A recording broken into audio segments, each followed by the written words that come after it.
In April earlier this year, 2025, I went on an episode of Acquiring Minds podcast. The host, Will Smith, is a friend of mine, and over a 3-month stretch there, I did 100 plus guest interviews in advance of my book releasing. And I got to say that this one was my favorite. I got probably 30 or 40 people reach out to me saying that they learned a lot from this episode. And basically, in this episode, I dive deep on the Somewhere acquisition, how I negotiated the deal, how I raised the $20 million, how I negotiated the seller note, how I got my investors, what happened after I closed the deal, the stress, the difficulties, and now heading into the bear market where we stand, how I built my executive teams abroad. I give you a lot of advice on hiring internationally. I tell you exactly how to do it. And I just highly recommend you check out this podcast. So this is a cross post. What you're listening to on my podcast here was posted on Acquiring Minds back in April. But in the show notes, I want to link to a specific other episode of Acquiring Minds that I highly recommend you check out. There's 400 episodes. It's one that I listen to every single week. And almost all 400 of these episodes of Acquiring Minds are stories of people buying businesses. So go over there and check it out. And actually, one of my favorite episodes is episode 407, Linh Tran. He quit his corporate gig and bought a very small HVAC business and built it up over the years and now makes about $5 million a year of profit. He has a CEO, and he dives deep on what he loves. So check out episode 407. It was released just before Thanksgiving on Acquiring Minds. We'll put a link to that in the show notes as well. But what you're about to hear is my appearance on there. I think you'll learn something from it, and I really appreciate you listening. Let's go. Nick Huber, welcome to Acquiring Minds and the Minds Capital podcast. We're going to air this interview on both shows. Nick, you are known as the sweaty startup guy. You are known as a very large, sometimes controversial, Twitter influencer. You're known as a self-storage entrepreneur. You very publicly bought an 8-figure business, and we're going to unpack that deal in a lot of detail. And you were a personal influence to me, Nick. When I first heard your sweaty startup message that there was this entrepreneurial path that was not tech and VC, which we all know grabs an outsized share of the headlines, I really needed to hear that. And I'm not overstating it to say that it changed the trajectory of my career. And I know it has for many others as well. So thank you, sir, for that message and for amplifying it so effectively in the world. Case in point, you recently published a book on that topic, and we'll want to hear the thesis of the book, the message of the book in your own words here, Nick. But before that, a selfish question from me. At 350 episodes about buying businesses, I'm often told that I should write a book. I reflexively resist the whole idea. Why did you do it? How has it gone? I know it's early days, but tell us the kind of the personal story behind deciding to write a book. Yeah, it's an organized message to myself is what this book is. People think it's for everybody else. This is reminders to me on how to run a company, and it's what I really wish I had in my hands when I was, in the early stages. And yeah, you should absolutely write a book. It was very difficult. I grew as a person. It was harder than I thought, like almost everything I've ever done in my life. But it's been rewarding. It did not make the New York Times list, which I thought it was going to. Sales have slowed way down after the first week. So if you're doing it to make money, and if you have expectations around it, I don't suggest writing a book. But if you want to do it to get better, to have a new intimacy with your audience, I can already feel a different energy with people who are direct messaging me. Then I suggest it. And was that so that's you reflecting back, but to do it initially, did you think it would make you money or spread the message further? Yeah, I mean, I got a $500,000 advance from HarperCollins to write the book, which also added stress because now I feel like I need to deliver for them. It's almost like they invested in me. We have a lot of work to do to make it profitable now for them. I'm confident that we can do it over time, but they thought I could be a New York Times bestseller with an advance like that, and I'm not. So there's a little bit of pressure. There's a little bit of pressure there too. Yeah. Well, appreciate the candor, Nick. That's great. And so now do please tell us, for those who don't know you, a lot of people listening will already, but what is the central Sweaty Startup message? You do a lot of things now, but that's really kind of what puts you on the map, and it remains one of your central messages to people. When you walk through any major city in America, if you took a microphone and put it in somebody's face and said, what does entrepreneurship mean to you? 90% of them will say the same thing. New ideas, new inventions, new products, Shark Tank, tech, a new piece of technology, raising money, San Francisco, Mark Zuckerberg, Elon Musk. But I've met a lot of wealthy people, so have you. 95 to 99% of the wealthy people that I know, and I'm talking generational wealth through entrepreneurship, did not go that direction. They started sweaty startups, boring businesses. They out-executed, they out-operated. So it's kind of messed up to me that 95% of the media is dominated by one type of entrepreneurship, but 95% of wealthy people went a different direction. So this book is an official call out to entrepreneurship culture. Yeah. It's funny, Nick. Boring businesses has become a thing now. So it's a theme. It's a meme. So it may feel like old news to people, especially listening to these podcasts, because Acquiring Minds and Minds, in Minds Capital podcast, it's all lower middle market businesses. So it's people who are well aware of the opportunity in boring businesses. But as recently as 2015, 2017. This was news. This was really eye-opening to people, this message, as I said, as it was to me. Yeah. One other thing I'll just say is that a lot of there's been a pattern on Acquiring Minds among my guests where they've had this epiphany on their own, and there's actually a very specific pattern that's come up multiple times where they caddy at their local country club. And they see the members and ask, ask around, how are these people wealthy? And they have this boring, and it's always boring businesses, and they have this epiphany on their own. And it's this funny pattern. You must have had that experience. You just kind of said it. But it's so there are those people who have it themselves, the epiphany themselves, but it's usually because they worked at their local country club or something. So it's kind of fun. But there's an epiphany moment. Some people have this epiphany moment where it's like, oh, it's not Zuckerberg only. That's not the only path. The people that reach out to me weekly with the epiphany, unfortunately, are failed tech founders. They have went the venture capital route. They have tried to succeed against all odds. They have raised the money. They have tried to change the world. And now they learned a lot. They're in a great spot, but they're ready to go do something that's profitable. Yeah, exactly. Well, Nick, we want to get into this deal that I touched on, but just before we do, give us just quickly, if you could, your bio in 2 minutes. Yeah. So went to Cornell University to run track from small town in Southern Indiana. Two middle-class parents, didn't own assets or businesses or rental properties growing up. Met my business partner senior year, started a pickup and delivery storage business called Storage Squad, the hardest business in the world. 6 years later, we were at, 25 major colleges, 12 states, 14 locations. We picked up and delivered 7,000 plus students a year, 50,000 plus items, 200 plus part-time employees, a lot of different warehouses. It was a brutally hard, logistically challenging business doing storage for students when they left college. 2015, we realized terrible clientele, by the way. The worst. I was forged under fire as an operator in that business. And what I thought was the money that I was doing it for was actually the skill set. It turned me into an operator. I learned a lot of those really hard lessons when the stakes were lower in business, which I'm super, super thankful for. Also met my business partner, Dan Hagberg, who has been a massive positive influence on my life and financial status. So 2015, we realized that was not the business we wanted to be in forever. There was only so much opportunity there. We built our first self-storage facility from the ground up, upstate New York, $2.9 million all-in basis on that deal.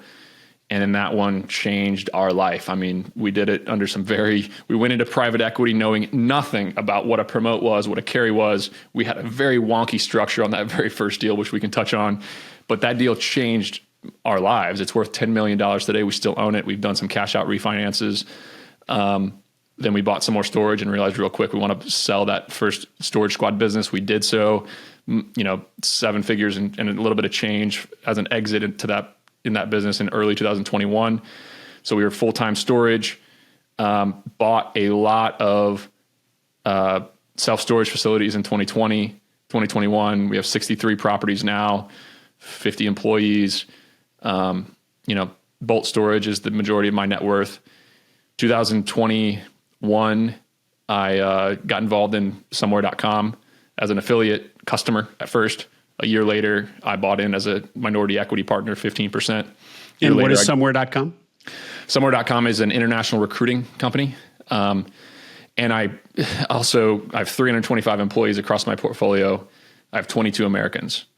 The rest are international in Bogota, Colombia, Sao Paulo, Brazil, Mexico City, Cape Town, Johannesburg, Manila, all over the world, Cairo, Egypt. So we can talk about all that, but that business changed my life and how I build businesses. 2022, started a company called RE CostSeg, a cost segregation firm.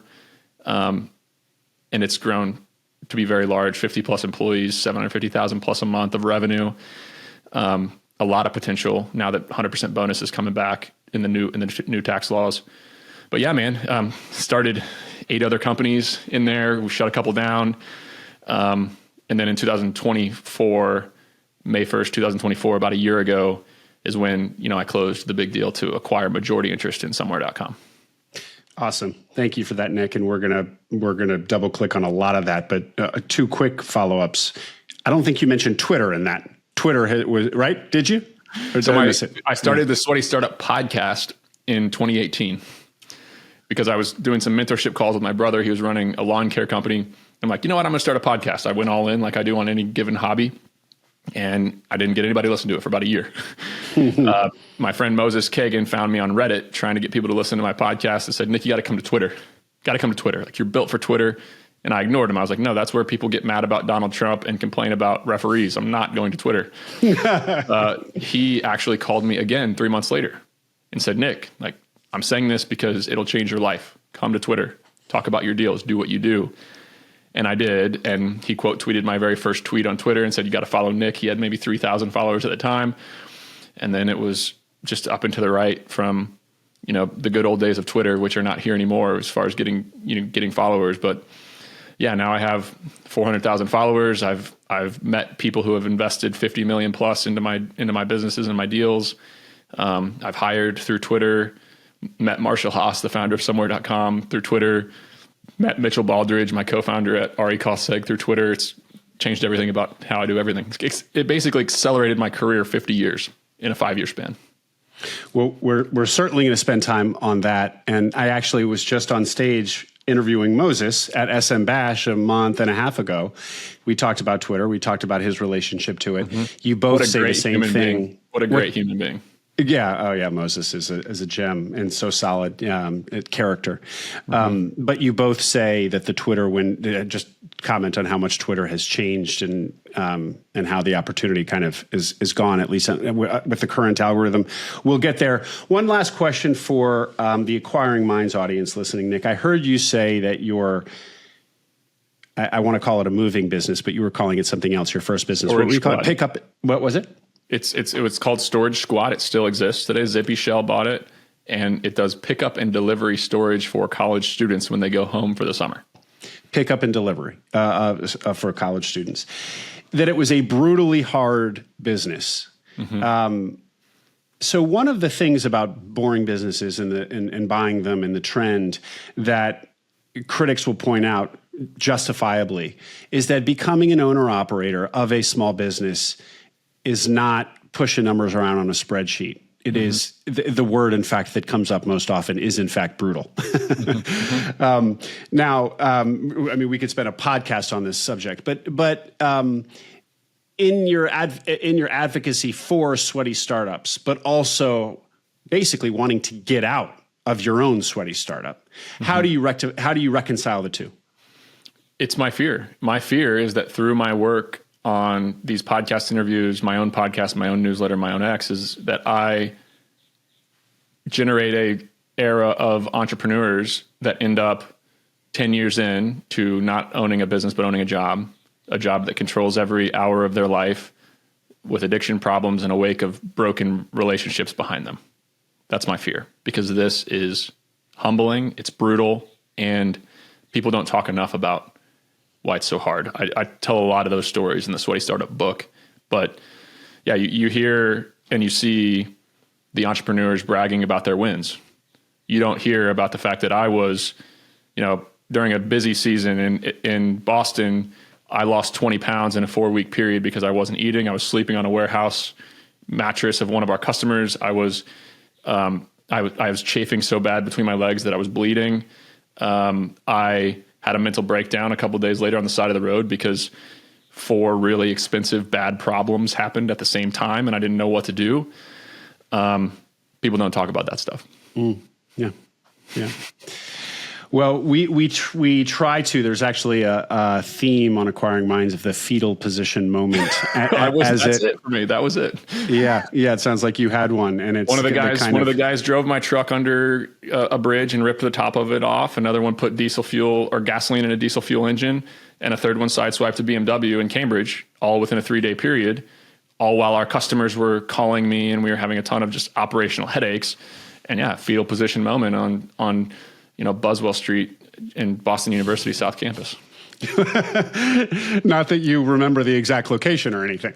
I do, right there on the corner store on Buswell Street in I think it's Newton, Mass. Yeah. Brookline, actually. Yeah. Brutal. Indeed. Those make you stronger, though. I mean, look, I think the amount of money that you make in this world is directly correlated to the amount of stress and uncomfort you can put up with. And I'm very good at putting up with it now. Great, Nick. Well, thank you for indulging me on the book and on kind of sharing with the audience who you are. I think most people will know you, but just in case, that was great.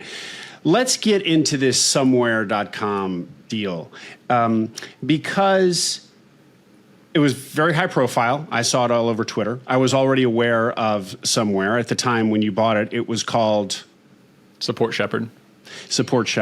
It was kind of the highest profile, most well-known outsourced to the Philippines, other countries as well, but it was known for offshoring to the Philippines, kind of agency. And really, this is an independent sponsor deal, whether or not you would apply that label to yourself. You found a business that you wanted to buy first, and then figured out a way to raise that money and do the deal. So give us first how the deal came across your desk, how it came to be. Yeah, I became a customer of it in 2021, where I hired 5 Filipino customer service reps to work at my storage company. I then used somewhere.com to build my storage private equity company over the next year and started hiring in Colombia and in the Philippines. 2021, I was an affiliate. I was talking about it online. I was driving a ton of business to it. I went to Marshall and we negotiated a deal for me to buy 15% of the business. So I became a 15% partner in April 2022. This was when the business was 5 times as large as when I got involved at the beginning, from maybe 30, 40, 50 grand a month of revenue up to about 250 grand a month of revenue when I became a minority partner. A year later, it had, almost tripled in size again. Sean Puri came in and I got diluted down to 12.75%. He bought 15% of somewhere.com. And then the business continued to accelerate and grow. And in November 2023, Marshall, the majority owner, Marshall Haas, called me and said, "Hey, Nick, I don't have anything in writing. Like, this is very early stages, but Andrew Wilkinson at Tiny has vocalized interest to acquire 51% of somewhere.com at a $47 million valuation. What do you think of that? Would you want to sell half your shares?" And it's one of those moments in my career where, as a small town kid from Indiana, taking $3 million off the table, that's not generational wealth, but that's life-changing money for a guy like me. I instead spent the next 2 months convincing him to sell the majority of the business to me instead. What was the reason back in 2021 that he let you buy 15%? Because he knew that if I left and started a competitor, the business would not grow as much as it was today. So it was a very, very good deal by Marshall to do that. Looking back, probably should have started my own, but he's also a great operator and he had a ton of value. So I think it was a win-win situation. It was carrot and stick. It was, Marshall, I might start one of these because I have an incredible audience to drive to it. So don't you want me to drive that audience your way instead? Yeah, exactly. And I think by, a year later, it was my number one source of income. Frankly, I was, 30, 40, 50 grand a month of income coming into the business, coming into me personally from this business. Wow. So life-changing. And then the business continued to grow, and now you had a vested interest in it growing as well. How were you involved beyond marketing it and advertising it on your social media? Yeah, I was a customer of it. I was building now all of my companies. We had expanded to Latin America through kind of my urging, but operationally I was not involved. Ben Sermon was the COO, a very, very good operator. Marshall was the CEO, and they did their thing. Until I acquired the majority interest. And so when he got this offer from Andrew Wilkinson, 47 million, was it? Mm-hmm. To buy 51%. How did that play out? To clarify, $47 million enterprise value, right, acquiring 51%. And there was early discussions about how it would look. It would be some stock. It would be a little bit invested over time. But it was pretty much became an open conversation. It wasn't me on one side of the table, Marshall on the other side of the table, Andrew over here. It was all of us talking together about how to do this because Andrew needed me to be in the business to make it work long term. Right. And we kind of worked together about, hey, and actually in the end, Andrew kind of lost interest in the business because he got very afraid of the AI risk, artificial intelligence risk to what we do. But when he was still interested, Andrew Wilkinson of Tiny, he needed you again because of your Twitter distribution. So this was right? Yeah, he wouldn't let me sell all the way out, and I wasn't even sure if he was going to let me sell 51% out because he needed me to have a vested interest in growing the company for sure. You had really become strategic to the business. You're promoting it on Twitter. Yeah, I was sending 20 to 30% of the company's revenue to the business with my audience. And so at this juncture, the founder, he's awaiting this offer from Andrew, who's trying to navigate some kind of a deal structure where you are still involved. But instead of kind of playing along on this, you come in with a counter offer. So how did this play out? Did you have to go higher in price, or could you in fact go lower because you had this strategic angle? It was about the same value. It was going to be more cash, less stock. So that was kind of the advantage. But again, it was me and Andrew talking about how we might put this deal together as well. It wasn't me against him. It was maybe Andrew comes in and does the takeover, and I am involved in a bigger way as well. Almost he's like an investor in the deal. There were so many moving parts of how to structure it, what to do. And Marshall's first question obviously was, where are you going to get $20 million? Like, this doesn't make any sense, Nick. How are you going to pull this off? Mm-hmm. And so instead of selling down, this became a conversation about, okay, how can Nick get involved almost like a co-sponsor with Andrew, and we do this together, cash out Marshall a little bit so that he gets a good payday, and then we get an increased strategic interest in this asset that we so believe in and are building our businesses around. Exactly right. And Nick, you wanted to become an owner, or more of an owner, or didn't want it to go all the way to Tiny because you were such a believer in the business, and this was just an opening to start, talking about maybe becoming the owner? Yeah, I thought that this was the first business that I had been involved in that had $500 million revenue potential, over time, obviously. This is a business with a model that's proven. There are 100 plus companies in the United States that do this and make more than 100 million a year of revenue. Big industry, big industry. The demand is not going to stop, in my opinion. So yeah, I thought, I don't want to own less of this. I want to own as much as possible. And man, I think the common theme throughout my career, from doing that very first uniquely structured storage deal to raising the money in the storage business from the beginning, is I have almost a irrational confidence at times, and that I can do it. I think my dad instilled that in me as a kid, that, hey, like, nobody's going to give you permission to do this, but if you believe in something, don't be afraid to take the big bets. And I thought I would regret when the bell was ringing someday on the New York Stock Exchange and somewhere.com is going public, I would probably regret selling a lot of equity and not taking that swing. Mm-hmm. And Nick, when you talk about, say the stat again, that there are 100 other companies in the U.S. doing over 100 million in offshoring. Did I get that right? It's a true stat I made up. It's one of those.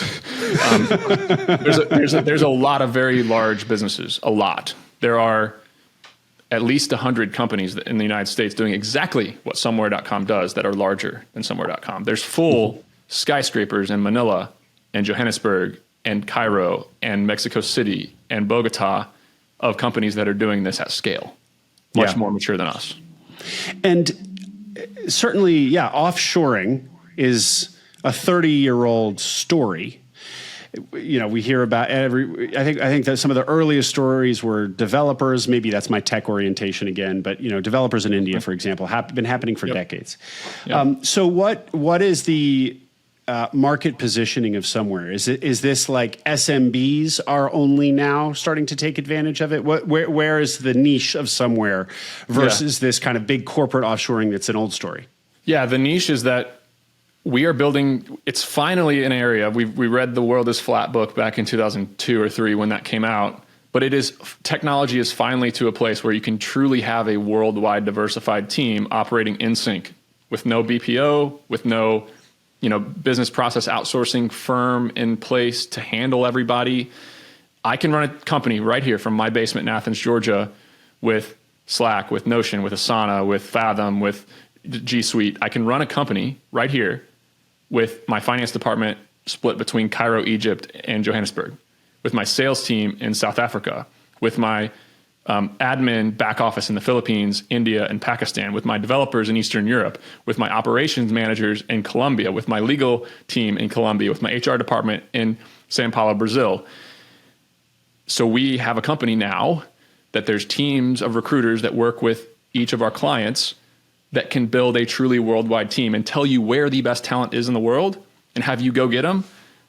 And then there's no ongoing fee. We're one of the few where they pay an upfront fee for us to find somebody, then they own that relationship instead of paying $1,500, $2,000 a month upcharge,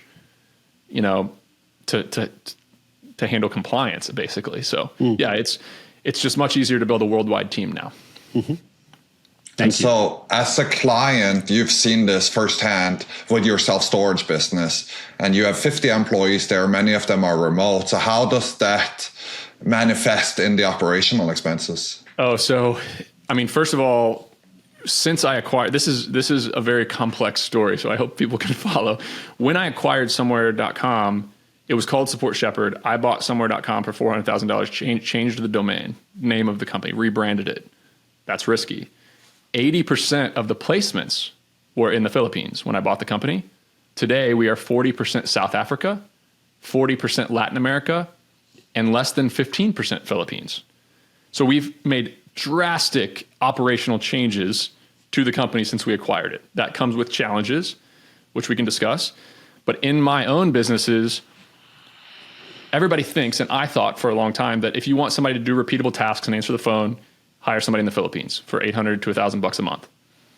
We still have a ton of phenomenal Filipino employees. We're not going to ever stop hiring there, but we've had a new look at where in the world we can find very specialized talent for sales, for finance, for operations. That has been a total game changer for our clients and my businesses, frankly, like just how I build and how I think about businesses. And sales is, a very stark and clear example of that. At my storage company, Bolt Storage, we had a full Filipino-based call center to rent storage units. We were converting new clients who called to rent a storage unit. We were converting them at 32%. If 100 calls come in, 32 of them become our customers. We rebuilt our sales team and our customer service team in South Africa. And our conversion rate's 41% now. I don't know if you can conceptualize the power of what that means at scale, but we have 15,000 units. The phone rings 200 times a day. We have $100 million worth of real estate that depends on revenue and stuff from this business. The public the publicly traded storage companies, Extra Space Storage, Public Storage, they posted year-over-year revenue decreases in Q1. Our revenue went up 14.1%. Our net operating income was up over 20% in Q1, year over year. Massive, massive, massive, unspeakable value to my business to increase my conversion rate from 28 to 30, from 32 to 41%. Right, so that's on the revenue side. You've increased your closing rate from 32% to 41%, roughly a 30% increase just by switching the dynamics in the sales force. So massive jump on revenue that can come from that by having more specialized staff. What about on the cost side? I have to imagine there's a benefit to there as well. That's the whole point of offshoring for most people. Yeah, we have a real estate private equity company that manages 300 plus investors. We do investor relations. We manage 16 bank relationships now. We have 20 plus open deals at any given time. I can run my entire PE company, management company included, with 50 employees for $1.5 million a year. $1.5 million a year is my overhead as a business. My competitors, here in the States, my friend runs a very similar size shop in Atlanta with $5 million a year of annual overhead.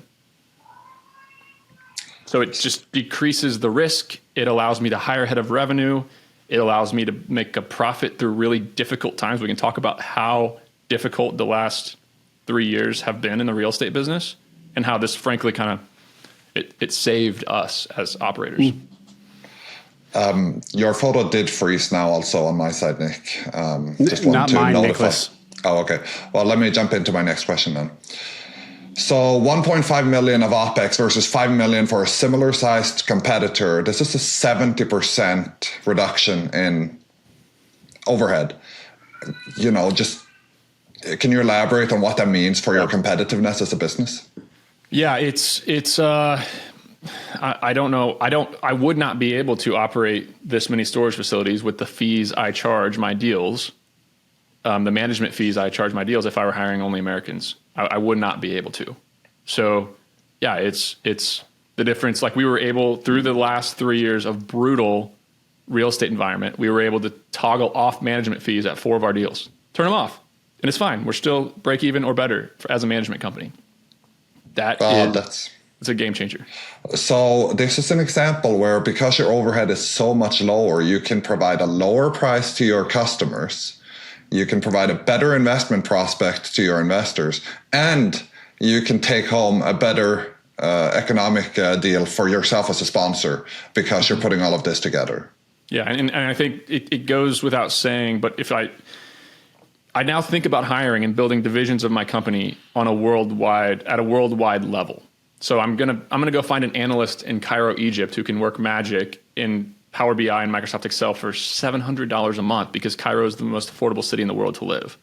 I can find a salesperson who speaks perfect English with a smooth British accent for $2,000 a month. For account executive, $200,000 a year US equivalent, right? Operations talent, legal assistants for $1,500 a month in Bogota, Colombia. It's developers in Eastern Europe for $3,000, $4,000, $5,000 a month when you're paying $200,000 in the United States. It's my ace in my back pocket when I acquire companies and when I build my businesses. Right now, you're listening to me talk a lot about the Somewhere acquisition. I want to offer you a discount. Email me, nick@sweatystartup.com, and I can hook you up with a discount to find some talent, whether that's a head of finance, a head of sales, salespeople, finance people, ops assistants, whatever you're looking for in your company, from a performance marketer to a software engineer, we can find it. We can find it all over the world as I'm discussing. Email me, nick@sweatystartup.com, and I'll introduce you to my team and hook you up with a discount. Thanks for listening. Does it also drive what kind of businesses that you will buy and start in the future? I think it does. Yes. I'm invested in a pest control business. They didn't do 24/7 customer service. They didn't have trained salespeople with a sales focus on their phones. We're running the same plays. We're running the same plays at every business. Ari Koseg, we're hiring aggressively for sales talent in South Africa. Somewhere our account executives are now South Africa. So it's my strategy. It's my playbook now to acquire companies. Now, am I going to acquire another company anytime soon? No, no, we can get there, but yeah, it's a different way to think about building a business for sure. And it plays particularly well to labor-intensive businesses, it sounds like. Oh, and even back office of in-person businesses. Yeah, like there's no reason to pay an accountant $125,000 a year or a controller of your business $200,000 a year when I have a head of finance in Joburg who ran a 300-person company and he's $4,800 a month to be my controller at one of my companies. I was surprised to hear you mention a pest control company as the first example, because that's field employees, which you really can't have remote. That's the whole point. But you're saying the back office element and the call center element can be outsourced. And in there, you can save money and also provide better quality by being 24/7. Oh, like, let's just work through the funnel. Your digital marketers are overseas. Your call center, obviously, in sales is overseas, but your billing, your logistics, the people who make your routes, like collections, then your finance arm of your business with financial planning and analysis, all the way through to revenue operations, like follow-up sales, enablement is a massive division of these large companies. There's no limit to who you can find. And I thought 5 years ago that it was an assistant to do repeatable tasks. So yeah, it's the game is changing, in my opinion, in a unique way. You would think that sweaty startups would be the type of business that where offshoring doesn't make sense. It's in the name. Sweaty, it implies in-person, local service delivery. But really, just as you just took us through it, what you realize is that in sweaty startup or super hyper local in-person field style businesses, indeed the service delivery is local and physical. But basically, if you really examine the organization, almost everything else doesn't need to be. Yeah, I operate 63 self-storage facilities. There's nothing sweatier than 15,000 boxes that need to be swept and spiders out of and mice out of, and people moving in and out and leaving garbage and snow removal contracts and electrical repairs and gate repairs and landscaping. My team in Colombia does full property management. They speak Spanish. They speak to half of our vendors on the phone in Spanish. It's technology is pretty insane right now for what you can do remotely. But so how do you go about this? Just hiring one or two people on Upwork doesn't seem to kind of move the needle very much, and it's hard to find the quality maybe on the first try. So how do you go about mastering this remote workforce? It's really hard, and you don't have to use somewhere.com. This is not a pitch for somewhere.com. Do a typing test for anybody that you hire internationally. Typing speed, we get 30,000 to 40,000 applicants a month at somewhere.com. 30 to 40,000 applicants every single month that want to work. 90% of them can't type over 40 words per minute, which makes them virtually incapable of running working for a remote business. So do a typing test at the beginning, give them some test work, make sure that if they're in an area like South Africa where there's rolling blackouts or the Philippines where there's monsoon season and hurricane season, you got to there's a lot of logistical things to worry about. And, but the typing test is number one, like make them do a typing test. And so what are the thresholds? What speed do you need to type at for various positions? And what do you type at? I type 100 words per minute. I hire anybody over 40 words per minute, executives over 60, obviously admins, customer service who do typing, queries much higher, but it's tricky. The Philippines types a lot faster. Latin America types the slowest in general. South Africa, there's just a massive disparity. A bunch of people who type 20 words per minute and a bunch of people who type 70, 80. So it's directly correlated to work performance though from a remote team. Great, Nick. Well, thank you for kind of explaining the whole value prop here of somewhere.com. Let's turn our attention back to the mechanics of how you actually put this deal together. Mm-hmm. Can you kind of give us the outline there?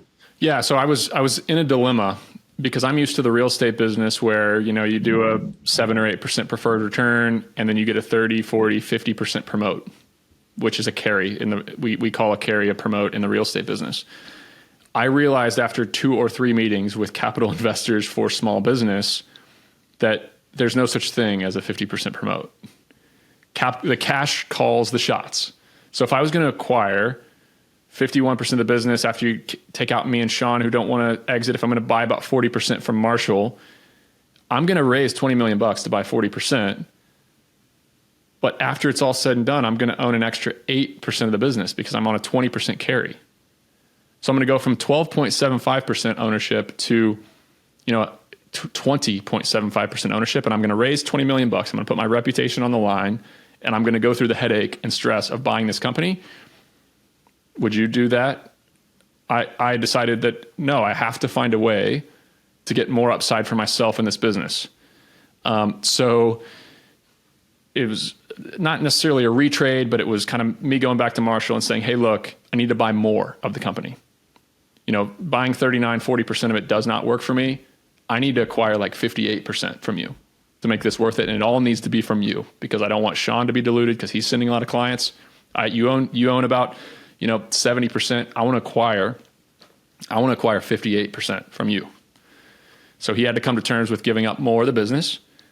And what we ended up settling on was a 39.25% equity tranche from investors. $20,300,000, what I'm going to buy outright, 39.25. So the value of the business over the 3 months of negotiating, it accelerated. We just settled on a $52 million valuation versus 47 because the business had started to grow. 39.25% in a private equity tranche where I'm going to get him cash. But then I need an 18% seller note on top directly to me. That's collateralized by the business itself. And there's an acceleration in the interest rates. There's tax implications of that I had to think about. As the distributions came out after I paid interest, it was all taxable income to me. So I couldn't pay principal down with all of that. I had to, withhold 50% of it to pay taxes with. There's a lot of complexities to the deal, but I had to figure out how to make it worth it for me. So what I ended up doing was I owned 12.75% outright. I did an 18% seller note from Marshall directly to me.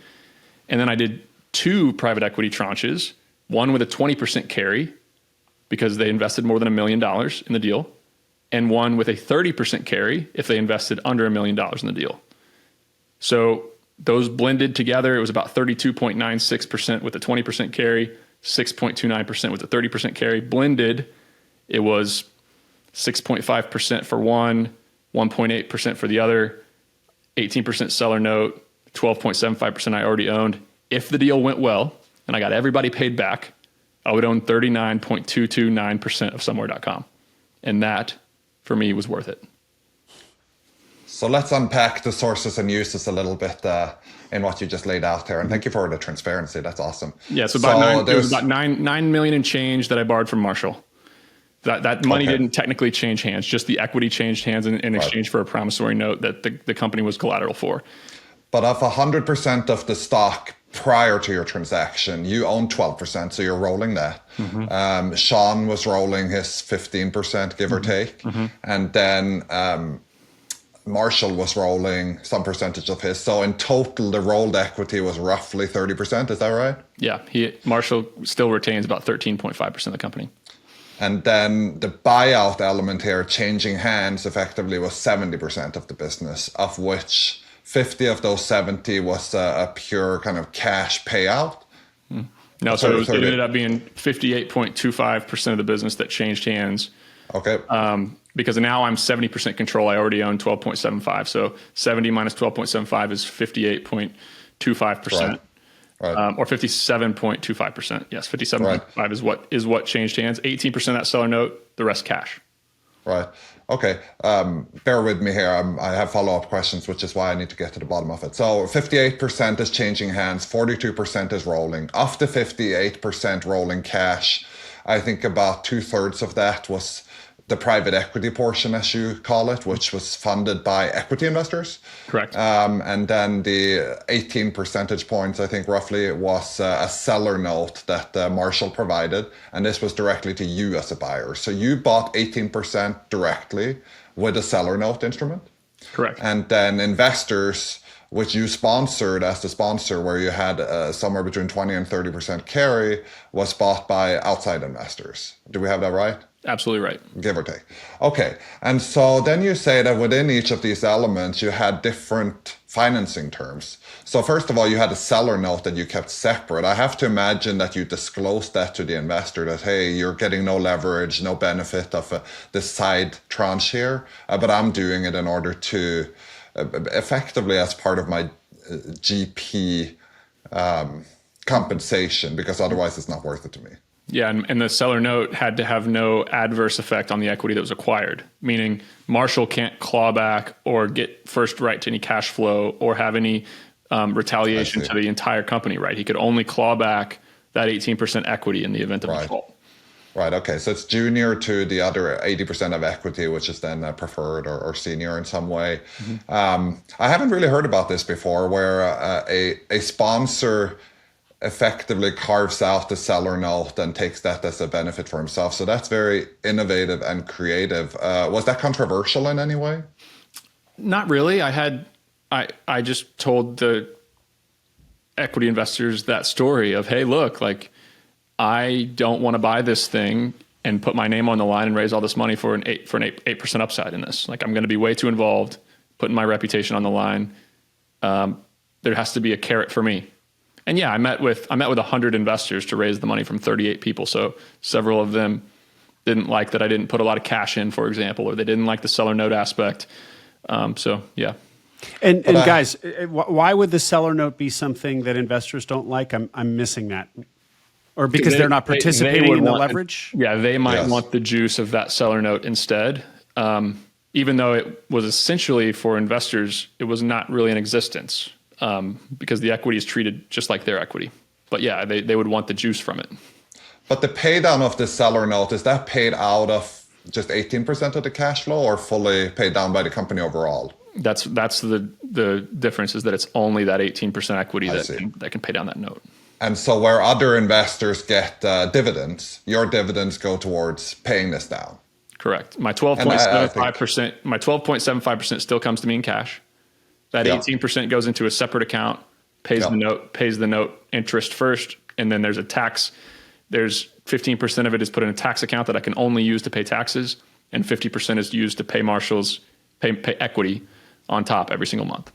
Right. So there's still no juice for the investors, but at least they're not harmed by this instrument on the side. Correct. And then for the investor side, roughly 39-40%. You said that you had two tranches, one for big investors and one for small investors, where small investors would have to pay 30% carry and 1 million and above pay 20% carry. How did that go down? Yeah, I just met the market basically with what I needed to do. There's no pref, there's no waterfall. A lot of investors said no because they wanted a waterfall. They wanted, the carry to end up at 20% and start at 12, till a certain multiple on invested capital, then go to 15. I just made it simple. No pref, no fee, no AUM fee, no pref, 20% carry after their distributions equal their invested capital amount. Yeah, but I mean more the bifurcation of small and big investors, because most investors like to be pari passu. Mm-hmm. Yeah, I think if you're going to put $1 million into a deal, you deserve a little bit of extra juice. And I had to find a way to incentivize folks to invest enough money for me to close this deal out without having, 150 investors that I have to deal with. So my goal was incentivize people to put $1 million in, because then all I need is 20 investors to get this deal done. I suppose is that something you'd use in real estate, in your real estate deals before, Nick? That bifurcated? No, never have. But I do suppose you often see an anchor investor, a big family office will come in and get a discounted carry. Now, of course, that is discounted from the standard 20%, and not that small investors pay a premium, which is how I interpreted this first. But from that angle, I guess it's right. You're saying these anchor investors, they are more valuable. They're coming in with more cash. It's a bigger commitment, so they're going to get a discounted rate to the fee everyone else is charged. Exactly right. And have you been able to keep everyone aligned since the transaction happened? It's been about a year now, you said. And has this deal structure worked also post-closing? Yeah, it's worked great. We've had, everybody's still in the deal. Haven't had any requests for buyouts. And generally speaking, I take a meeting every couple months with investors, but largely very respectful. Thank you again for the transparency. It's awesome to learn about innovative deal structures. And last question on this, for me at least, is you got what I would consider above market terms there, because 20% carry is market, more or less. And in this case, you got 30% on a tranche of the investors, plus you got the seller note instrument on top of that. So massively better terms than what I would consider market for independent sponsors. How do you think that you positioned yourself to negotiate that kind of leverage? Yeah, it's I had access to a lot of capital. I had 300 plus active investors in my real estate business that have worked with us for 4, 5, 6 years and can trust us. I had a big reach through the deal to additional potential PE shops that I could go take meetings with. Sophisticated investors. I didn't raise money from non-accredited or retail investors, but yeah, it was definitely salesmanship and me having to, tell people, hey, look, like here are the risks of this deal. It's AI, it's competitors, it's Twitter might not work. We're rebranding, all these things that are changes. But if you believe in me as an operator, if you believe in the future of this business, then this could be a good investment for you. So profile and track record counts, but I have to imagine that you were already an insider and had already driven this company towards success. It's on a good trajectory, must have helped too. Oh, the growth trajectory of the business absolutely helped, but I didn't have any resume of raising for an operating company, especially $20 million, or hiring a CEO or building a management team. So yeah, I didn't have track record. Nobody was going to say, oh, it makes perfect sense. Nick's done this before. And how did you see that as pushback a lot, that you're basically doing your first independent sponsor deal? You have deal making experience on the real estate side, so you're not coming in totally cold, but you're not a former finance guy. You're not a finance guy. Yeah, I did not hire a banker. I'm not a former PE guy. I was still calling it a promote in these meetings because I didn't know they call it a carry. So yeah, it was a very unique situation for sure. And frankly, I don't have a past doing this. Like I didn't know exactly how it was to be done. Like, of course I called Brent Beshore and, a lot of folks who had done it, but the pushback I got was that at closing, I only wired about $375,000 to buy this business and to get this seller note and to take control. Me personally. But I already owned 12.75%. I was already making, $70,000 a month in distributions from this business. So I had a hard time with that on a couple investors, but for the most part, they're like, it doesn't really change much here. Well, and walk us through that actually, Nick, a little bit more on the skin in the game perception here. Yeah. Some investors said, hey, like what amount of cash are you putting in? And I said, well, at closing, I'll wire $370,000, most of it to fund an operation account. Because the 18% seller note we needed to fund the account with $1.5 million at closing just for operations. So that's 18%. That's 220, 250K. Then I had my other equity tranche that was kind of cash out, cash in, but under $400,000 in the deal. And some investors didn't like that, and they said no because of that. But it was a minority, obviously. Mm-hmm. And Nick, going back to kind of figuring this out as you went along, of course, in any sponsor deal or any private equity deal, the returns pro forma to the investors are shown very clearly: base case, down case, upside case. What did you show there? What kind of returns were you looking? Are you kind of pro formaing out, or multiple uninvested capital? What's the game plan to return investors their money plus the return? Yeah, that's where I was totally shooting in the dark, and I made it very transparent with investors that, hey, look, this business needs work. Like it's a rocket ship that has a great customer base and a good trajectory, but there's going to be management changes as we get this thing ready to scale from, the revenue that we were doing to the revenue that we needed to do to really grow the company. We're going to increase expenses. It ran incredibly lean. So yeah, it was. I did the base case and the bull case, but with operating companies, it's not as straightforward as real estate, as you know. Yeah. Yeah. But were you saying to them, we can be very close, but were you saying to them, 30% IRR is what I'm projecting in the base case. Were you hanging the investment fundamentally on an IRR or MOIC number for them, or was this more kind of like a venture style? This thing's going to grow. It's growing a lot. It's a rocket ship. I don't know where it lands, but just get on this rocket ship. Sort of more amorphous rather than a specific IRR or MOIC. Yeah, our goal was not to sell the company, and we made that very clear at the beginning. Oh.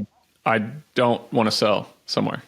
I would like to own it for a very long time. It'll never be, unless we get a bunch of recurring revenue on the books, it'll never be worth more than 5 or 6 times EBITDA ever. So why would I sell something and pay a bunch of taxes for 5 times earnings and then deploy the capital into something that's not going to generate me a 40% yield after tax capital? So made that pretty clear with investors that this was a cash flow long-term hold play. And did you get pushback on that or disinterest from that perspective, for that reason, from certain investors? Yeah, there was a lot of, there were 100 meetings with 100 different groups, an hour long. Some of them were short.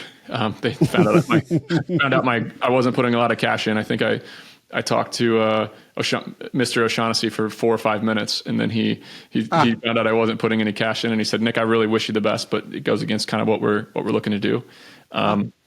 So yeah, there was definitely a lot of very tense conversations with investors, very tense ones, uncomfortable. And on the long-term hold or the indefinite hold or the permanent hold, you mentioned that you'd called Brent Beshore, who's the name, of course, who runs Permanent Equity. So this is right up his alley. And many sponsors that we talk to, more and more, it seems, don't want to do the 5 to 7 year traditional private equity exit plan.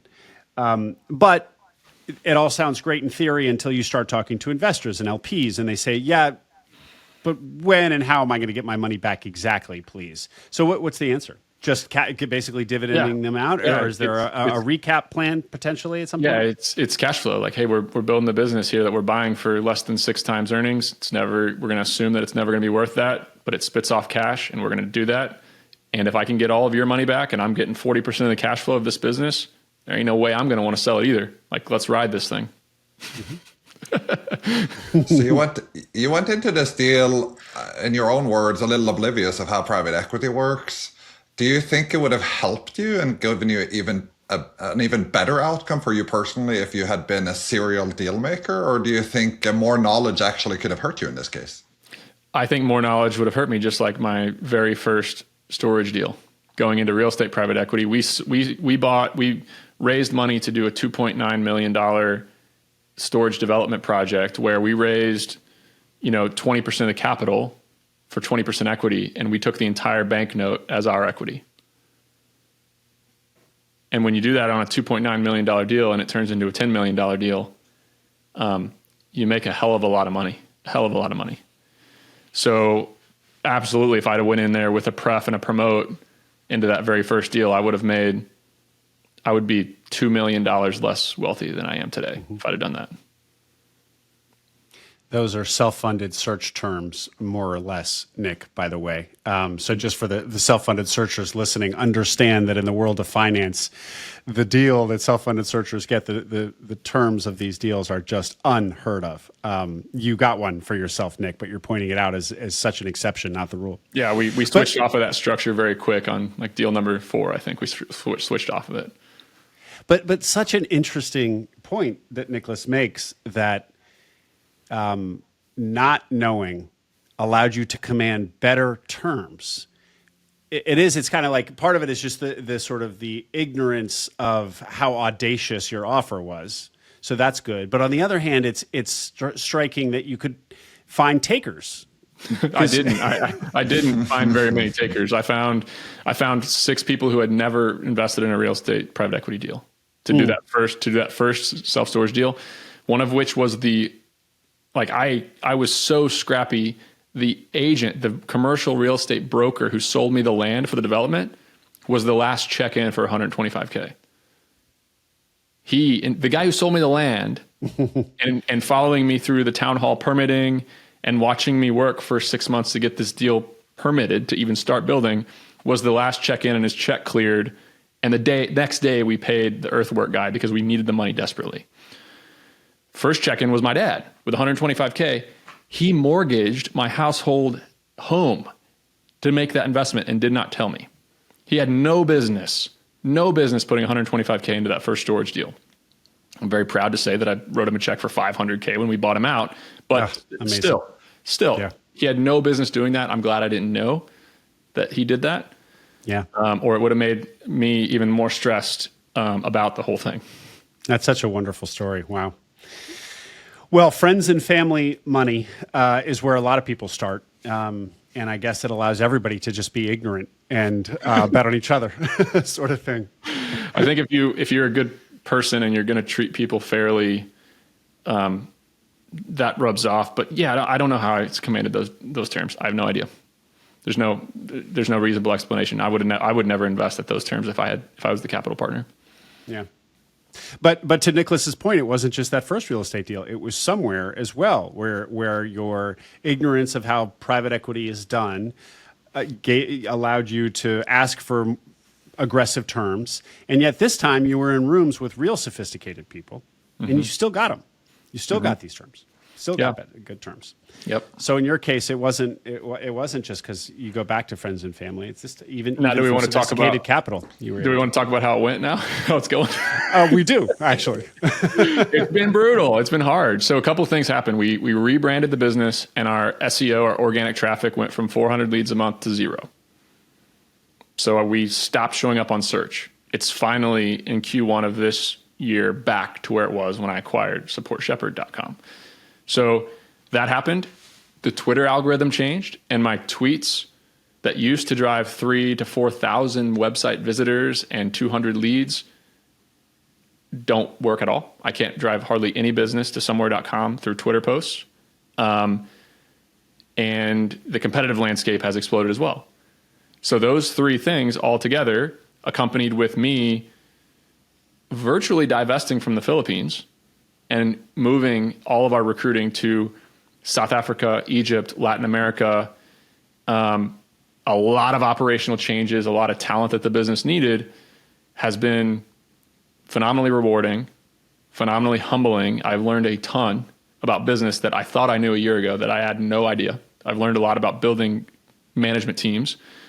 But yeah, revenue in Q1 was up 26%. So still very happy with how things are going, but it's been a wake-up call to me thinking that I was going to buy this business and passively install a CEO and ride off into the sunset as the business moons. That did not happen. Well, Nick, we talked about, I heard you say that Andrew Wilkinson's initial interest waned when he thought about the threat of AI to this, which we should talk about. But now you're making clear that another, frankly, big weakness to this business was the platform risk. It was highly dependent on its SEO and highly dependent on the Twitter algorithm.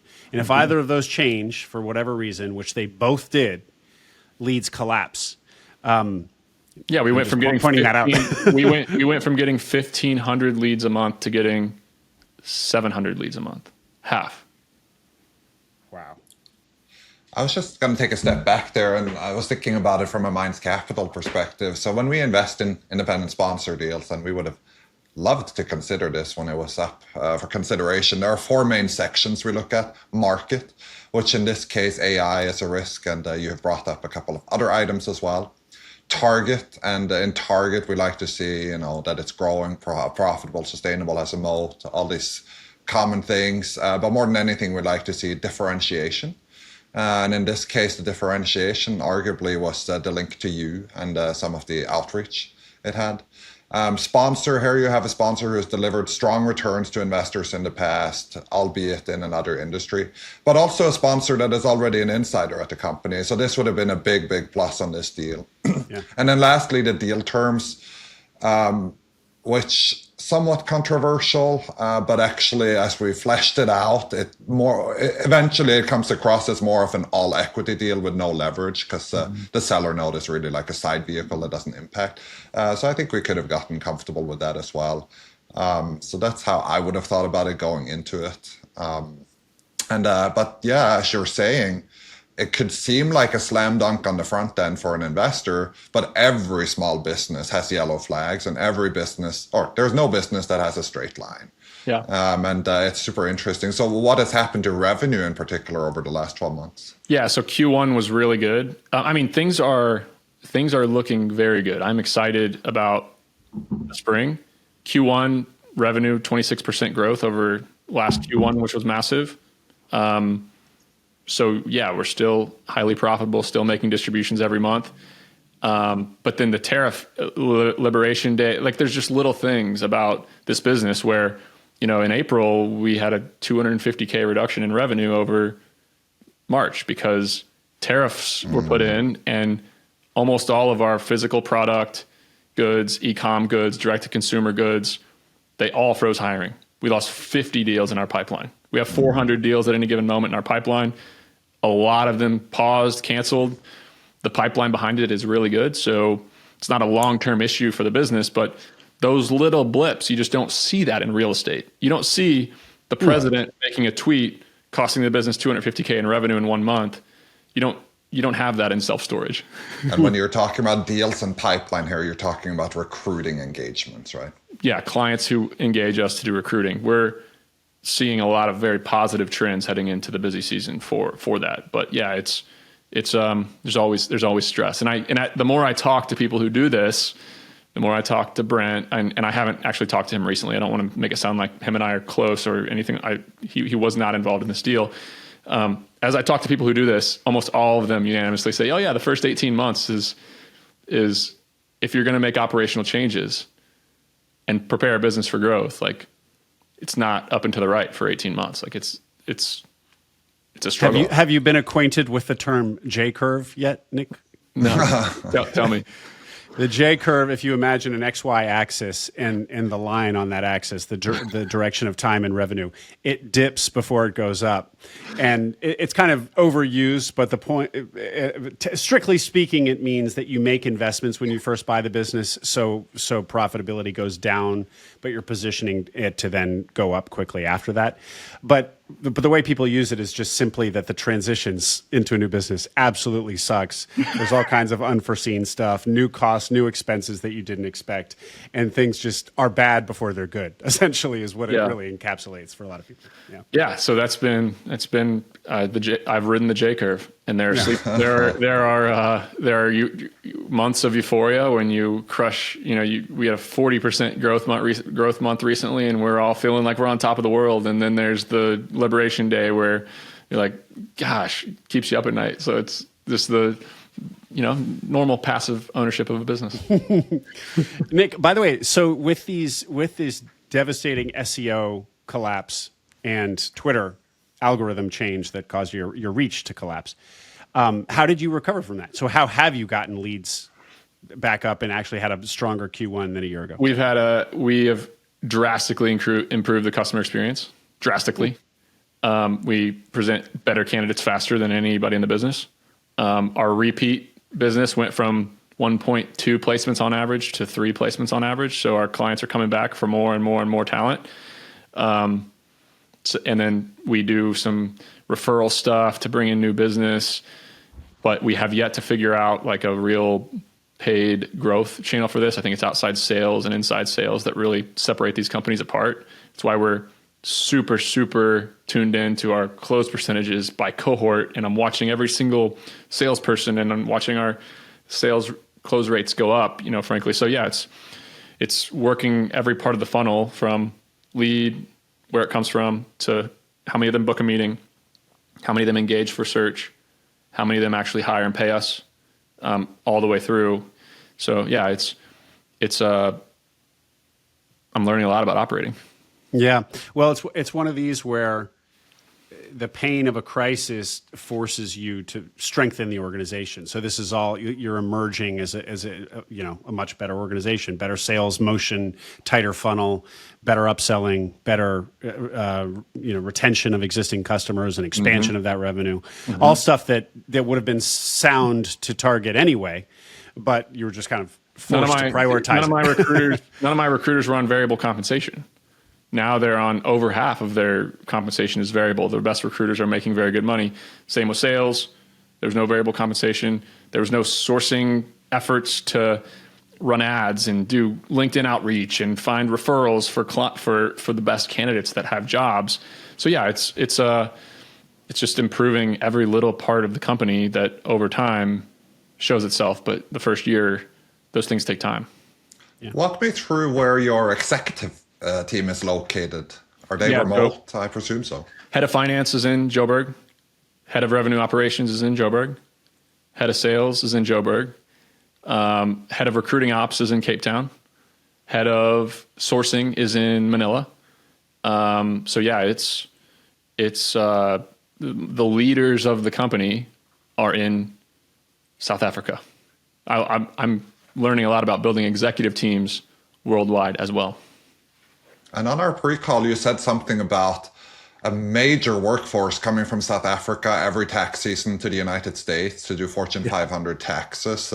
Can you remind me what you had said about that? Yeah, every year, 30,000 chartered accountants from South Africa fly to DC, New York, Philadelphia, and do corporate tax and audit work for Fortune 500 companies and Price Waterhouse, Deloitte, and so on. So there's a massive finance culture and sales culture in South Africa.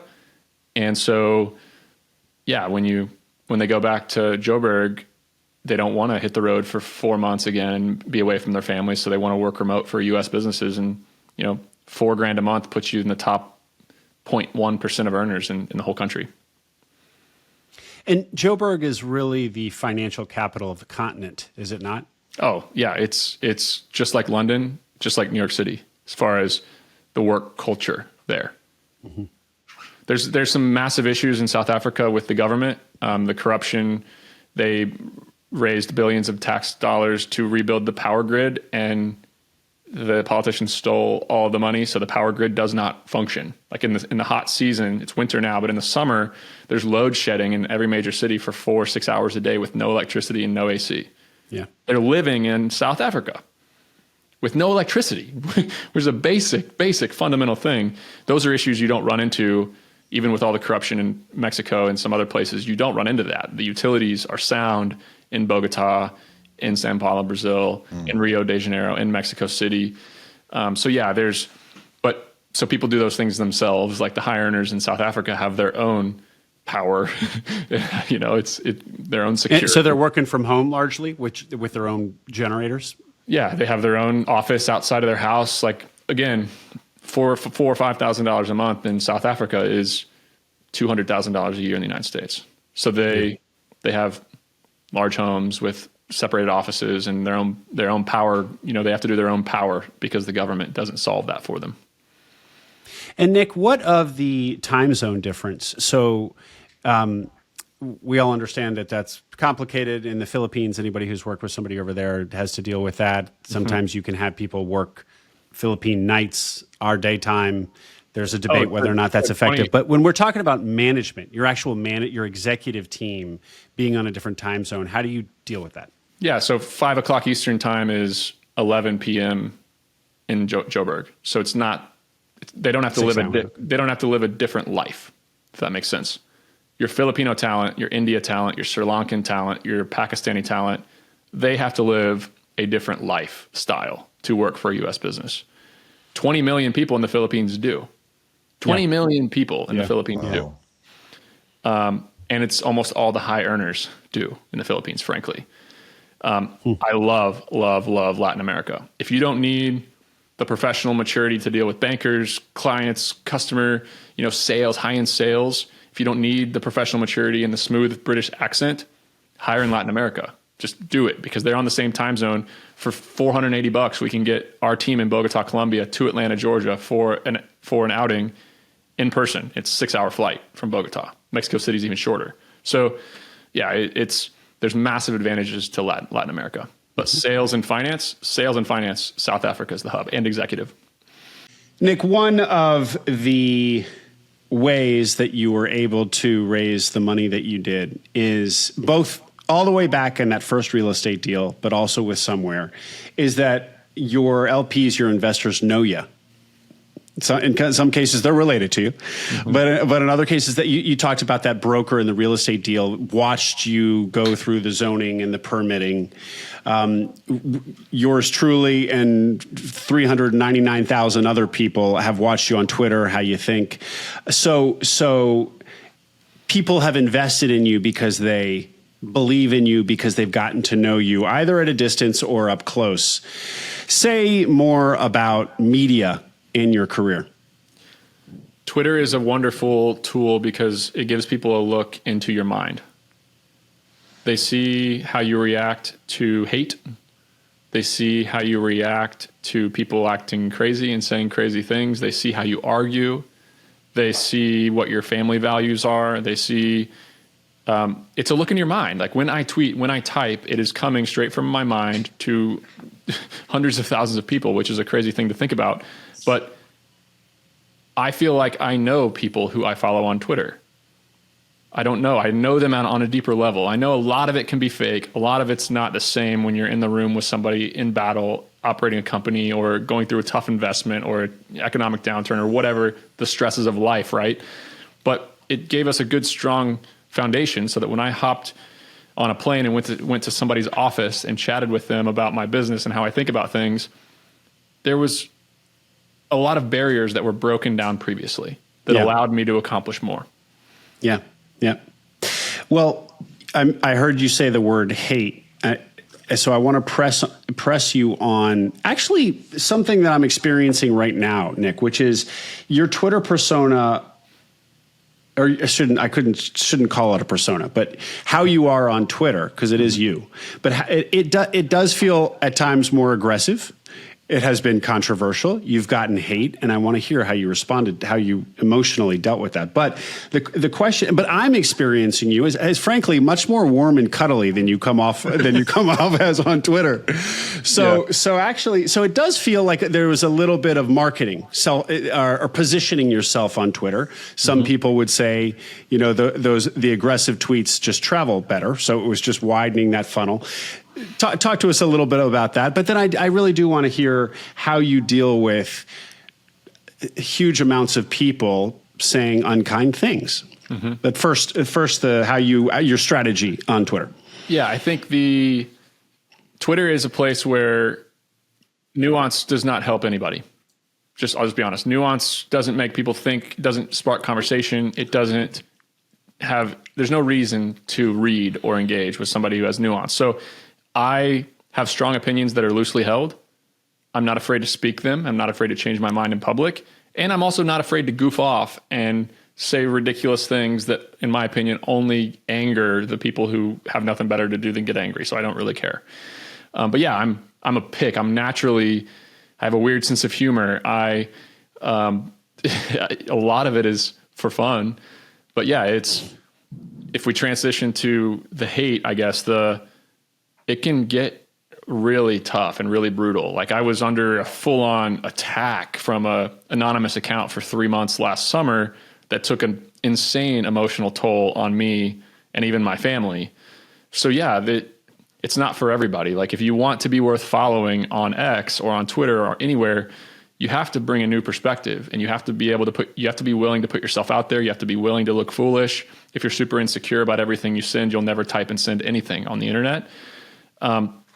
On one side of that coin is massive career advancement and opportunities to get in rooms that you never thought you would get in. Like being here sitting with you, talking to a bunch of your audience is insanely driven, and just getting in these rooms, it would never happen without it. On the other hand, the hate and the harassment and attacks are just part of what you have to live with if you play this game. And for people who aspire to build some sort of media something, and even maybe get quite big one day and have to deal with hate, for lack of a better word, is there a way that you can tell them to accelerate how you've come to accept it? Because I assume the answer is, and I'm sure celebrities, proper, Hollywood style celebrities also deal with it, and you just build a thicker skin, and that's the answer. There is no hack. It's just building a thicker skin. It's the Andrew Huberman PR approach. And what is that? When Andrew Huberman had all that crazy stuff come out about him, he didn't say anything for 4 months, and then everybody forgot about it. That's the best way to handle any situation. If you let yourself get worked up, if you jab back, if you let yourself emotionally get worked up, and this is such a lesson for actual business ownership, if you let your temper and your emotions get the best of you, only negative things can happen. Only negative things. So yeah, you look at the best basketball players in the world, 90% of the feedback they get online is hate. Every politician, all they get is hate. Look at their ex. All they get is hate. Same with movie stars, celebrities of any kind, business owners that are really big deal, anything along those lines. 90% of the feedback is always going to be hate, because the negative people are the loudest, and they're the ones who sit and thrive in these environments of anonymous situations. So it's just part of, but yeah, the answer is you have to develop thick skin, but man, it hurts. It hurts. Yeah. The change in the Twitter algorithm. So here you are with 400,000 hard-won followers, and now the value has really collapsed in that. Is there a platform or media play of choice today that you'd prescribe to people? I still think that some amazing life impact happened when I had 500 followers and 3,000 followers and 10,000 followers. So I would encourage deal makers, business owners to go in and talk about the deals they're doing and the business that they're doing. The problem is that the vast majority of people want to build an audience before they actually do something. And if you have no value to add anybody, you're wasting your time. But if you want to get a following and you want to expand your network of high performing people, 1,500 followers can change your life if you're a deal maker and you're in the right rooms and the right people are following you. So I still encourage folks to tweet, but don't expect or want to get to 400,000 followers. I get 1,500 new followers a month now. I used to get that in 10, 12 hours back in 2021. The difference, it's very, very, very hard to grow on social media today unless you're willing to do short form video on Instagram and have a cameraman follow you around all day. It's very, very hard. So I'm at a crossroads in my life. I still have a media team. We can talk about the makeup of that media team, how I invest in it. But I'm at a crossroads now of, hey, am I going to try to do both at a very high level, meaning operate companies and media? Am I going to try to do both at a very high level? There's people who do it, Alex Hormozi, others. Or am I going to focus on media, double down on that, or am I going to focus on business and double down on that? I'm not great at short form video. I don't want to have a cameraman follow me around. So therefore, I'm at a crossroads of, hey, do I double down and keep investing massive amounts of money and time into media? Or do I just keep doing what I'm doing with the right audience and focus on building companies? So it's a tough dichotomy, but yeah, it's not easy to grow a massive following. And frankly, the massive following is not as valuable today as it was.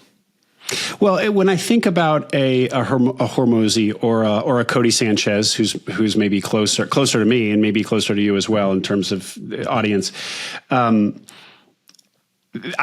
sure they would say I built this massive audience because it opens doors. Because of the business opportunities that come from it, but maybe they wouldn't, because I do suspect that at some point, both of them, not to pick on them, but are motivated by the draw of being known people, that it's an end in and of itself to basically be internet famous. And I would lie if I didn't say that I had an ego as well and care what people say on the internet and how many people follow me and how many people buy my book. It's human nature for sure. Yeah. And then this experience with the algorithm, how does it play? How does it make you think about your list? I'm sure you have a big email list, and podcasts, where you started in podcasting. So those two platforms are, of course, the algorithm independent, totally quote unquote owned audience platforms, if you want to call them or media or technologies. So did it kind of cause you to refocus on those, or not necessarily? I definitely focus on those. They're important for me, but it's really interesting. People go in phases, and I'm sure you experience this as a creator as well. People get very into your podcast and listen to every episode for 6 months, and then maybe they go back to it every now and then, but only a small few stick with you and me for years and years listening to what we do. So I'm on a float in a parade, and I have a moving audience at all given times. And my email newsletter ages out. People get tired of Nick Huber and what Nick Huber says, period. People go through phases of listening to Hormozi. They go through phases of listening to Cody, me, you guys. So if you're not always building your list gets less and less valuable over time too. It's all a rat race and a treadmill. It's bleak, but it's such a good insight. It is such a good insight. So I think the connections that you make and the true fans, and I do feel some new energy around my book and stuff like that too, but it's not a great time to be a creator online. Well, here's something I was really eager to ask you. One of the things, and this is borrowing from Techland and practices from over there, is, in fact, your buddy Sean Purry says this a lot, that the distribution, that it's all about distribution. And it's almost like I'd rather invest in an entrepreneur or a thing that has distribution unlocked versus how good the idea is itself, or the entrepreneur is him or herself. So you had this incredible distribution.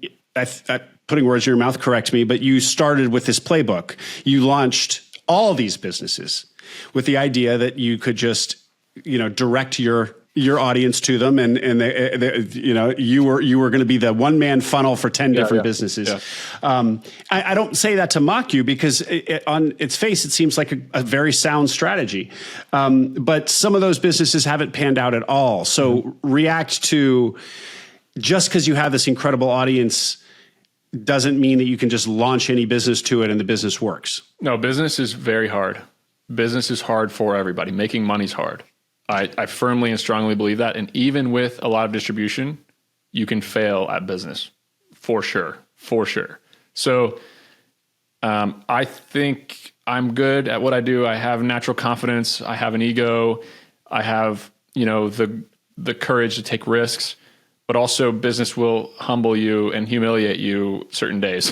So yeah, like, everybody wants to own a holding company is another thing. It's like a sexy thing to do now because of Brent, and Cody does it. I do it. Girdley does it. Hormozi does it. A lot of people own holding companies, Sieva and Xavier with Enduring. So it's the sexy thing. It's in 9 out of 10. And I'm about to speak out of two sides of my mouth. This just goes to the nuance of business. I'm very lucky that in 2015, I got distracted and built that first self-storage facility. I'm very lucky I said yes to Marshall to get involved in somewhere.com. Very lucky I started RE Cost Seg. So those 3 businesses changed my life. If I was solely focused on one business, I never would have done that. I'd still be moving boxes and stressed out during the storage season, making $500,000 a year max. But on the other hand, on the other side of it, the wealthiest people that I know, 9 out of 10 of them started one thing and did one thing really well. It's just truth. It's the truth. So how do you balance that in your head as an entrepreneur? I don't know. But yeah, I started 11 companies, a web development agency, a sales consulting agency, a pay-per-click digital marketing firm, an insurance company, a US-based recruiting business. The US-based recruiting business, the sales coaching business, and the web development agency are shut down. 3 of them are shut down. The middle 5 are doing well, and they have potential. And then the 3 monsters emerged. It was a power law in what emerged from the efforts that I had to start these new businesses. And if you had to pinpoint why having incredible distribution didn't just make it work, what was it? You underestimated the operations and all the other things that make a business a success, basically? It's not just about filling the funnel? Yeah, it's operationally difficult to run a business that starts to grow. It's operationally hard to hire great management that cares and compensate them in a way that keeps them motivated and at your company. A lot of good decisions have to be made to build a big, good, sustainable business. So yeah, it's difficult. One more question on the media stuff, Nick. You are talking about, or at this point where you're wondering whether or not you double down on media and go big or not. I gather you have a media team now? It's interesting because my media team is kind of morphing into operators that parachute into companies to work on certain things. Like my head of content is Colin. He lives in New York City, very well paid. He manages my full media team. He schedules my tweets. He schedules my Instagram posts. He schedules my LinkedIn. He helps me form my newsletter from content that I've written. His team edits my podcasts. I have 2 podcasts that are released every single week. So a ton of work goes into that. Colin leads the team. He's the CEO or the head of media for me. He has 6 people on his team, 2 executive assistants, a video audio, a graphic designer, and a web developer. Interesting thing is that Colin is playing head of growth, head of marketing at Somewhere right now for this month. And our web developer is full-time on Somewhere too right now. And then Colin will parachute into RE CostSeg and talk to the marketing team over there, and we'll implement a lot of the things that are working at Somewhere into RE CostSeg, and we'll go over to Bolt Storage. And so my media team is almost morphing into an operations team to enable my businesses while also running my media stuff. So yeah, I probably, if you count Colin plus my 6 employees, I'm investing $350,000 to $400,000 a year in payroll for my media company. Wow. Yeah, you better decide what you're going to do with that. It's still very worth it at this point. It's still very, I'm still able to drive a lot of leads to my businesses. And so what does your portfolio of media products look like? You ran us through them there, but what do you post specifically? How much? It seems like it's extremely dynamic, how you treat media and what works and what doesn't.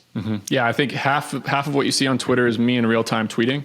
The other half is scheduled posts from my team from past things that, like, again, media is a parade. So the audience is new all the time. So I have to repeat and replay the bangers, or those are going to just disappear because people are going to forget them. So we repost it on Twitter, LinkedIn, Instagram, Threads, Facebook. And then I run a newsletter that goes out every Monday. That's deeper, more intimate about operating companies, sales, delegation, hiring. That's an email that goes out every Monday. Then I have 2 podcasts, the Nick Huber Show, which is real estate, the Sweaty Startup, which is small business. And yeah, then the book is a big endeavor that my team has kind of released and launched. So, and how many posts do you do? Is there an upper limit to how much you should be posting? Because Alex Hormozi effectively says the more the better. I look at it as I only have so much attention that's going to come my way. So every post is a bullet that I'm using in my gun that day. And I have 5 or 6 bullets to shoot in a given day. That's how I look at X. And so, Nick, with your team of Colin plus 6, you said 350 to 400 a year. So that's what, $30,000 plus a month. How many hours a week are you personally devoted to or creating media? Well, the book launch has been intense. I've done 70 of these 1-hour interviews. So over 2 months, that's, 6 hours a week of this.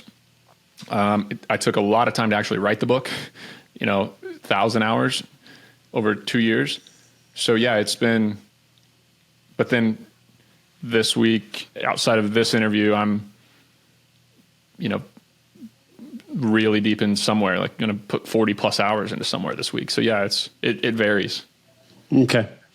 But maybe outside of launching a book, writing and launching a book, could you give us a rough estimate of how many hours? 3 hours a week of productive media stuff, and then probably another 3 hours a week of just wasting time on X. Okay. Oh, that's not bad at all. I think most people waste 3 hours a day on X, just normally consuming stuff. I have 30 minutes a day and before it shuts off on my phone, and then I probably spend another, 15 minutes on my computer on X too. So. Yeah, no, very cool. I knew I would enjoy this conversation ever since I learned your full name was Niklas James Huber. We do have something in common there. Listening to what you're telling us, 2 pieces of a secret sauce emerged to me. One is the media presence that you're investing heavily in, and it's giving you access to investors, opportunities, deal flow, clients.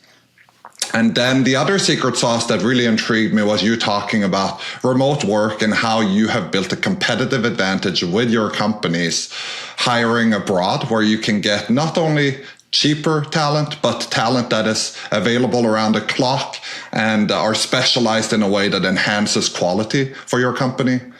So looking at these two secret sauces, and maybe you have more, but what does the future look like for a serial entrepreneur like you?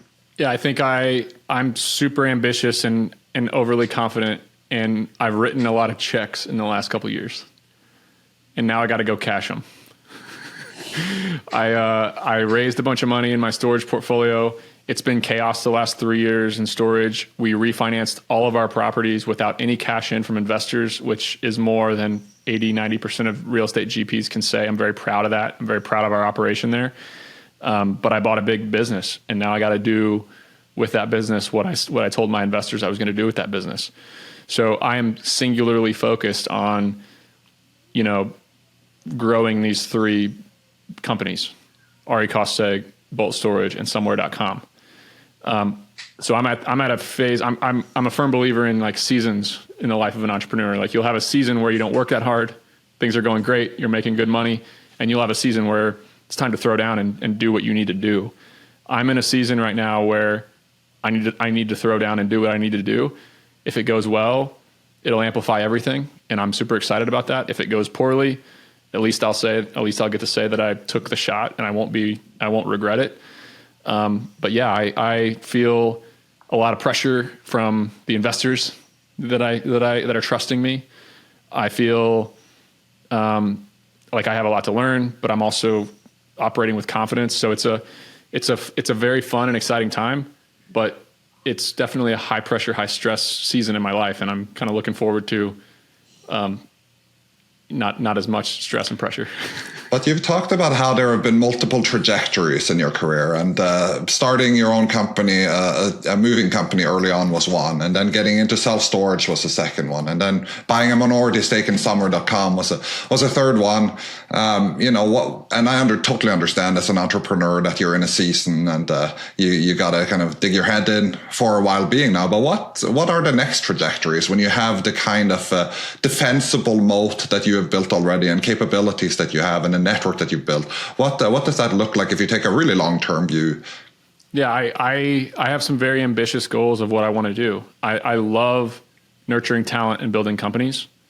I'm excited to do more of that in the future. I would love to buy more companies in the future. I would love to write more books in the future.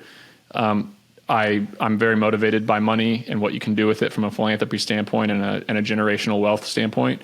So I'm super excited about the odds of me succeeding and making Somewhere massive and making RE Costseg massive and making Bolt Storage massive. So yeah, if things go well, the story that I'm writing right now as we speak in the background that nobody knows about will be epic, and I'll be proud of it. But if it goes poorly, the interesting thing about like just being a man and being an entrepreneur, you really tie yourself to these things. I know some women do that too, but mainly as a man, you have a lot of self-worth tied up in your business and what you do and how much money you make and how much success you have on the scoreboard that is cash, money. So if it goes poorly, I'll have to reset, and I'll be broken for a little while, but I'm going to bounce back. So I think the odds that it goes very poorly are low, but there's always a chance. Like, operating companies is a different thing. So I'm excited about the upside of these businesses that I'm running, but it's hard and it's fun and it's exciting and it's challenging. I'm learning a lot. I'm getting humbled, but I'm also getting more confident. It's a crazy, crazy time. So I'm super excited, but I have no idea. What the future is going to hold. I like to think that someday Somewhere is doing, $250 million a year of revenue, but we got a lot of work to do to get there. You're influential, accomplished, and opinionated. Do you think at one point you might get engaged in politics?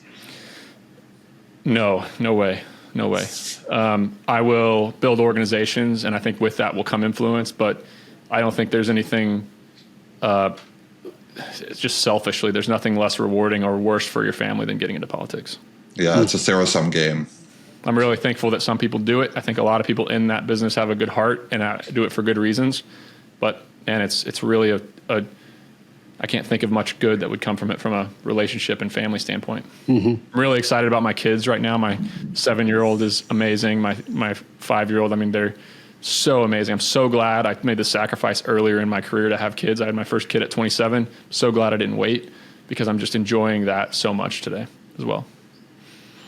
Well, that's one of your it's not controversial, but strong takes that lands on some people controversially. Have kids early. None of this being single until you're 40, as I did, Nick Huber, stuff. There's obviously a lot of nuance to so much in life, and of course. my Twitter is, I hope people can look at it and realize that it is what it is as a broad message. But life's hard, man. Life's hard. So I think there's a lot going on. Yeah. Well, this has been an absolute blast, Nick. I was so thrilled that we were going to have this chance to talk to you about this very wide-ranging set of topics. You've been such a good sport, so transparent, especially unpacking that deal. We love transparency on deals. You gave it to us and then some. So we really thank you for coming on the Minds Capital podcast and Acquiring Minds.